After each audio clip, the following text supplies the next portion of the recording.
Good morning. Let's take a look at yesterday. Some calls sort of made, but not followed through on. I've been doubting myself of late, particularly with the Marseille one. I thought, oh, that was good, but I didn't take any action.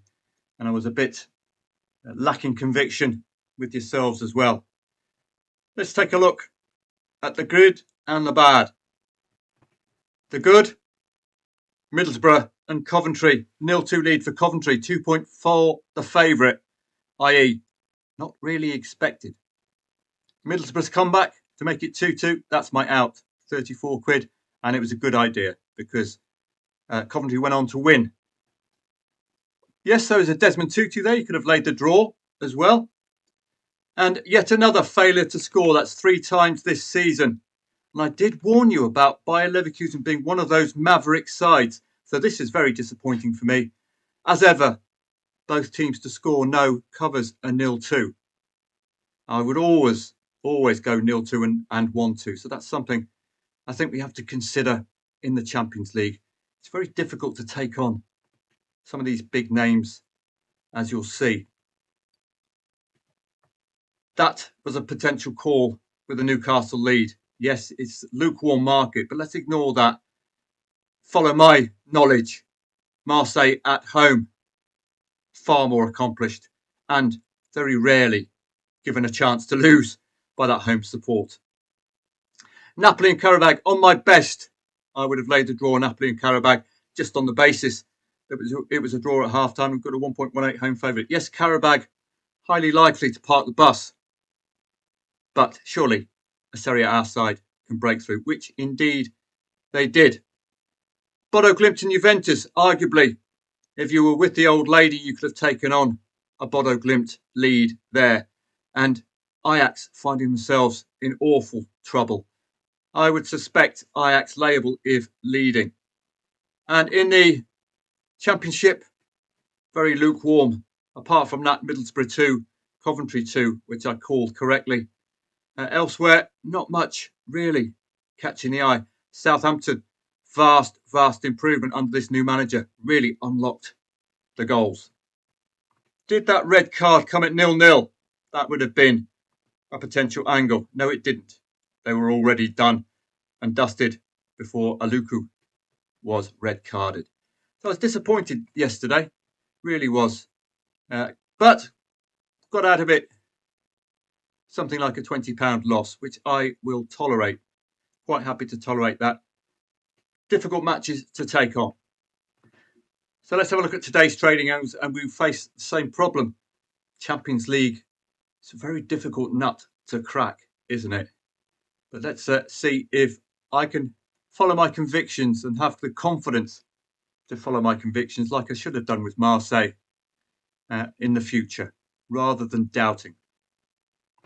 We'll have a look only at the English Championship through the eyes of AI research. I'm not going to be researching what is a very competitive championship. We've already got 2.45 the favourite Blackburn and QPR, and 2.55 the favourite Wrexham and Bristol City. Wrexham, a rare lack of goals in their previous match, but starting to be ultra defensive. So that's 3 consecutive clean sheets for Wrexham. They have worked on that defensively because they were scoring and conceding in the past, and at home failing to score that second goal. So that was the death knell, really. So 3 consecutive clean sheets for Wrexham is something to look out for. That's what we'll probably see in the expected goals. But let's see what AI has to say about these matches, which I won't research. So let's have a look. Blackburn Rovers, match summary, key stats and trends. That's where we can begin. Slightly better head-to-head record against QPR, winning 3 of the last 5 encounters, which is something to bear in mind. Average 1.07 goals scored and 1.33 conceded. That's not very good, is it? It screams out 1-1s. And it also suggests they can't fight back in conceding enough to get the win. QPR average 1.25 scored and 1.56 conceded. Now, that could be a problem for them, but QPR lacking that forward strength on average, at least. Follows the international break. That's just AI ticking the boxes I told it to tick, check before and after, but it doesn't understand that the vast majority of players here won't be on international duty. Top trading insights. Well, Blackburn Rovers win, medium. Do read the reasoning, and if it resonates with you, give it a go. Blackburn have better head-to-head, which we've already read. While both teams are inconsistent, I don't like inconsistent teams, so that could put me off the trade immediately. You saw with Sassuolo the other day against Pisa. Inconsistent. Scoring 2 goals where previously they had trouble scoring 1. Inconsistent teams. Like Bayer Leverkusen, and let's be honest, yesterday, they are one of those maverick sides like Eintracht Frankfurt who can score 2, 3, 4 goals in a match, but still concede 2, 3, 4 goals in a match. But Manchester City, there are obviously troubles, failing to score on 3 occasions this season. QPR's defensive vulnerabilities align with Blackburn's attacking strengths. Post-international break, well, the only reason it will factor with the championship is just in spoiling any momentum these teams might have had. Both teams to score, medium, and over 2.5 goals, low. So notable that. And these will be available to you today in lieu of any research on my part. It's just such a competitive league. It's pointless me researching, to be honest. Sheffield Wednesday, dire league form, and they lost the Sheffield Derby, the Steel City Derby, at the weekend comprehensively. 12-point deduction due to administration as well. They're all over the shop, aren't they? The Owls. I think, have they given up hope? Millwall's stronger offensive output, 1.12 average goal scored. Well, stronger. It's still not hot, is it?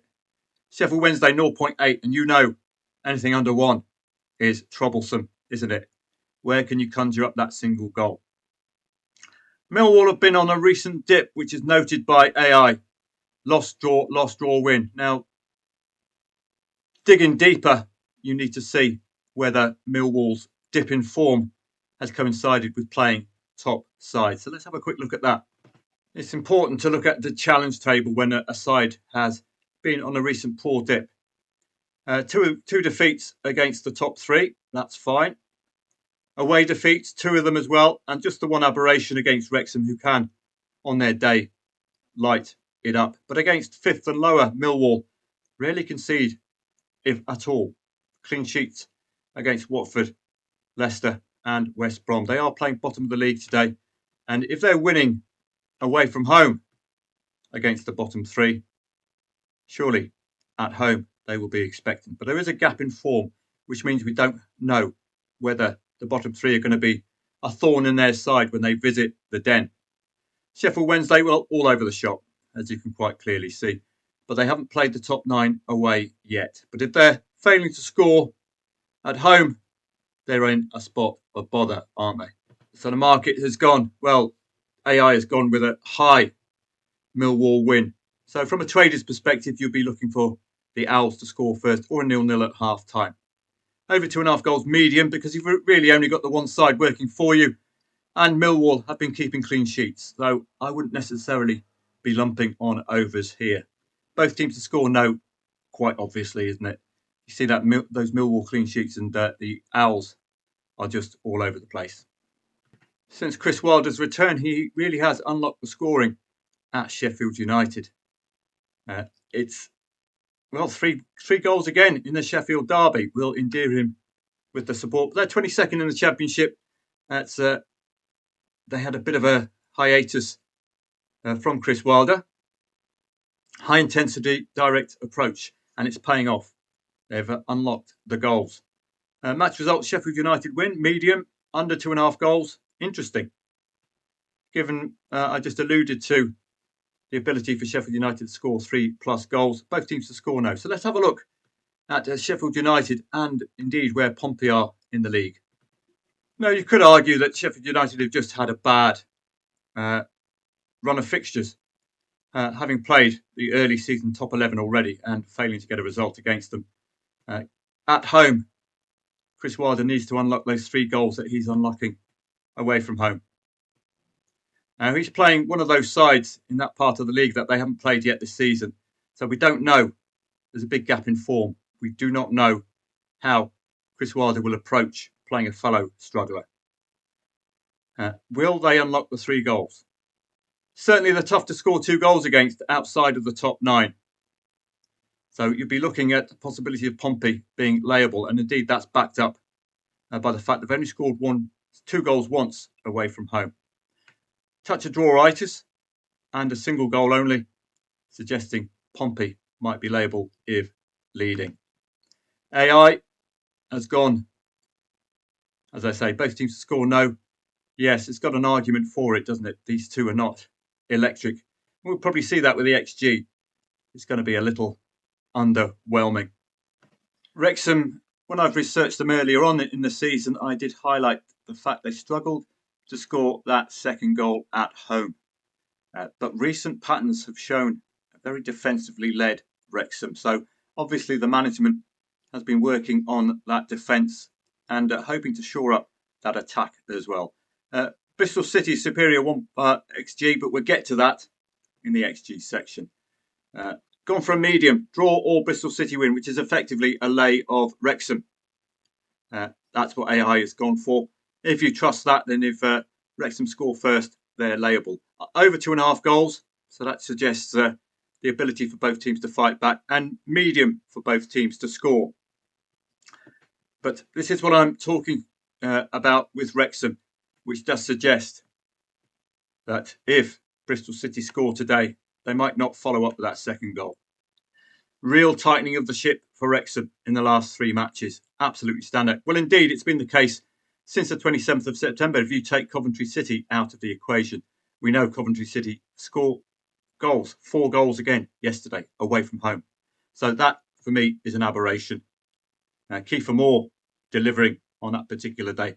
But they are a side it's tough to score 2 goals against. So that, for me, would be the angle in here today if Bristol City score first. Indeed, Bristol City failing to score that second goal in the last 4 away matches. Yes, they scored 3 against Sheffield Wednesday, but we already know where Sheffield Wednesday are in the league, don't we? Wrexham, absolutely solid against the top 14. But then it's a strange set of results. They start struggling against teams below them in the league, conceding heavily. But that, I think, was earlier on in the season when they were being welcomed to the Championship up here. Then they've settled down. Taken them a while to settle down, but they have settled down. So I wouldn't be looking at Bristol City scoring more than 2 or 3 goals today. Bristol City are up there, aren't they? Looking quite solid, but they're doing most of their better work at home and against strugglers.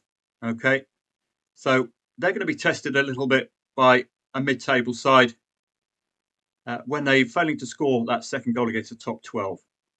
But it's against the strugglers where they get the wins. So I'm not convinced with the away side today on that basis. The clean sheetery from Wrexham could see them through. It'll certainly be a match for me to monitor. AI has picked up the short price favouritism about West Brom. Let's just see if that's accurate. No, it's not. Okay. So that's problematic. I will be coming back to. No, we're talking about the wrong match. No, we're not. West Brom and Birmingham. So I don't know what's up with that, where they got that from. I will have to follow that up. AI does make mistakes, and I'm here to correct them. West Brom, their league position. The Baggies, 17th place, and Birmingham, top 10. So if you're looking strictly at the challenge table, there's not enough matches being played against the top 10 for us to really come up with an argument for or against the Baggies. A win against Preston in 5th and a loss against Derby. Not conceding that second goal, you'll note, the Baggies at home. Birmingham start getting all those greens against 18th and lower and playing 17th today. So I think West Brom going to have to be on their guard. But the problem I have with this match, it's got a touch of the Derby-itis about it. It's a Midlands-ish derby, isn't it? Draw or Birmingham win. Lay West Brom given an overall poor form and recent defensive issues. So I'm going to work with AI about solving that inability to get the odds right on this particular match. Over 2.5 goals, medium. It could be hit or miss this, because West Brom are keeping it tight at home. Both teams to score, yes. Asian handicap, which is a rarity. We don't normally go Asian handicap there. Strong home form for West Brom, currently on a 4-match unbeaten run at the Hawthorns, which is good, notable. A strong possession-based football for Brum. Squad strength as well with key signings. So interesting stuff. It's a difficult one to unpack this because it's got that derby element. Champions League today will be, again, in-play stats based. What I would be cautious with is these short prices for Monaco and Copenhagen. Kairat Almaty and Paphos are defensively stout, shall we say. So Monaco, having been tonked at the weekend in French League 1 because of this match, going to find it, I think, difficult to break down this Paphos side. We'll probably see that if I'd done an XG on that. Arsenal and Bayern Munich is the marquee match. Arsenal's XG against will be tested today by Harry Kane, Luis Diaz, Michael Olise et al. Atletico Madrid and Inter Milan is far too tough to call. Haven't got a clue. But the problem is Atletico Madrid at home are impeccable. So advantage them. As I said with Marseille yesterday, but I didn't follow through on. Eintracht Frankfurt are a touch of the old Leverkusen's Maverick. Could get 3 or 4, but could finish with none. Too tough to call. Liverpool must win, or Arne Slot is out on his Aris, I would suspect. This is probably going to be another tough encounter. Possibility of PSV scoring as well. Olympiacos parked the bus against Real Madrid, multiple Champions League champions. Olympiacos were involved in a European final. They do have a very strong forward line as well. Vangelis, is it? Or something like that. Not the singer. PSG and Tottenham. Well, the Spuds are all over the shop, aren't they? Takes a goal from the halfway line to get them through. I don't think they're going to be landing much today at PSG. Likely to be a highly defensive display from them. Sporting Lisbon against Club Brugge. Well, Benfica did it yesterday. Can Sporting do it again? I think the odds are a little bit too short and dismissive of Club Brugge's attacking intent. But I do find this a difficult competition to trade. Let's have a look at the expected goals, predominantly for the English Championship. As alluded to, Wrexham's expected goals for is a little lukewarm. But they will be given a chance with Bristol City's expected goals against. But the problem is, there is a slight hint that Bristol City could at least score 1 and maybe knock on the door of 2. But what XG has not accounted for is Wrexham's sudden lurch towards clean sheets. 2 0-0s away from home and a 1-0 at home. That's not accounted for. I would love an XG which is recent, an XG split between home and away form. But that is problematic if it's not solved. This is season long for Wrexham, but it has been solved in the last 3 matches. So you might not be able to rely on that Achilles heel there for Wrexham. Sheffield United against Portsmouth. Well, I think their expected goals for could be improving at some point. 1.31 for, 1.41 against. That does almost suggest we're going to get a goal, at least from the Blades today. Portsmouth, on average, a little bit weak. But I think this is pushing towards a 1.5 and it's in congruity with Pompey's conceding rate. So possibilities for Sheffield United today. I'll talk about contrast. Yes, it's a derby style match, so do be careful. 1.11 expected goals for. Birmingham City 1.57. And as I've said, anything over 1.5, you're touching on the door of being able to score 2 goals a game. But it's a tight ship at the back. 0.89 conceded, a bit like Arsenal. Anything under 1 is impeccable. So I think West Brom might struggle for that second goal if this average comes into play today. Well, there we go with the Owls. That's your Achilles heel right there. That is a huge expected goals against, and it just spells all sorts of trouble. If Millwall are on their game, they've got a chance of at least scoring 1 and knocking on the door of 2. Now, with an inability to reply as well, I think the Owls are in trouble again today. So I will see members a little bit later on, but I don't like the Championship. And the Champions League is very tough to call. I like Elite League football. We'll see if there's a trade or not. And I've got to have a bit of self-belief as well tonight. and see if we can dig out one or two. Have a great day, and I'll see you a little bit later.